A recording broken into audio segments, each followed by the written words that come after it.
Alright, what's up mga master? Welcome back again sa ating channel, Master Jelon. Ikaw ba ay merong loud horn or plano mo magkabit ng loud horn mga master?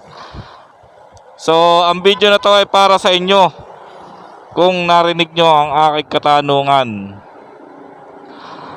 Ang video na to ay kay credit natin kay Road by PH, no, kasi napanood ko sa kanya yung issue na to dahil nahuli daw siya ng LTO Baguio dahil sa kanyang loud horn, which is yun nga, hindi naman tama. So panoorin nyo yung buong istorya kay Road by PH mga master kung gusto nyong malaman ang buong istorya. So shoutout Road by PH. Ayun nga, tulad na nasabi ko, kayo nga ba ay merong loud horn or plano nyong magpakabit ng loud horn? Dahil baka mamaya ay mangyari sa inyo ito, or possible may kakilala kayo na mangyari sa kanila ito. So yung konting background lang do sa kwento ni Road by PH ay ayun nga, nahuli siya sa Baguio ng LTO na ang violation niya ay loud horn, which is mali yung pagkakahuli dahil ikinontes niya yon at yun, pinag-aksayan niya din ng panahon para mapatunayang mali nga yung huli, ano. At ayun, nanalo naman siya dahil tinulungan siya ng Motorcycle Rights Organization. So shoutout kay Sir Yob, ang nag-assist para sa pagkapanalo ng kaso niya. At hindi, based din sa kwento niya ay lumapit din siya sa isang grupo, no, na kadalasan tinatawagan ng mga ilang riders na nahuhuli na sa tingin ko pang-isahang solusyon lang yung ginagawa. Wala pa akong nabalitaan sa grupo na to na may konkretong resolution sa nangyayari sa ating mga riders. Dapat resolution lagi ang kanila isinusulong, hindi yung pagtatanggol sa mga individual lang, no. Dapat pangkalahatan. At yun nga ang ginawa ni Sir Yob, ginawa niya ng resolution para hindi na maulit or hindi na mangyari sa ibang riders na mahuhuli ng LTO Baguio. So yun nga,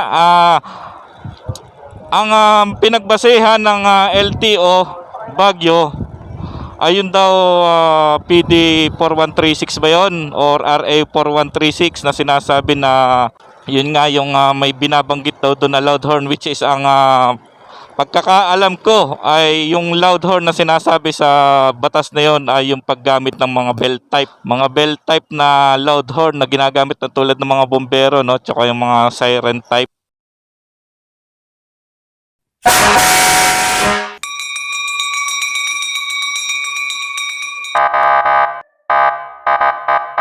na ano, siren type na horn.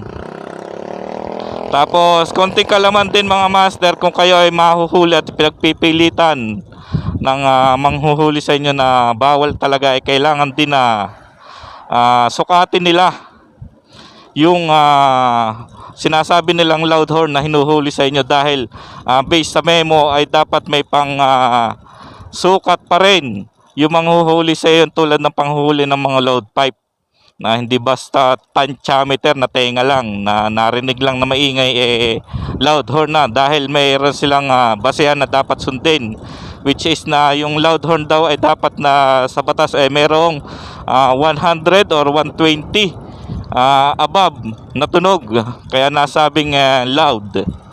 So hindi ka dapat hulihin or huwag kang papayag na huhulihin ka lang dahil naingayan lang at hindi ginamitan ng mga panukat, no.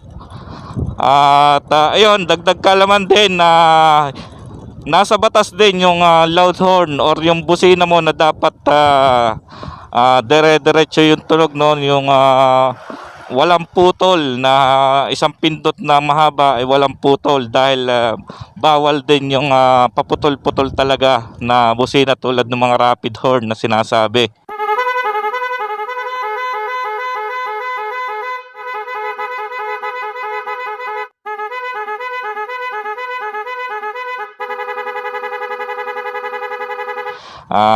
Nasa batas po yan. Kaya kung kayo makaligtas man sa panukat ay huli naman kayo kung putol-putol naman yung iyong busina na tulad ng rapid horn. So ayun mga master, sana may konti kayo nalaman dito sa ating video na to.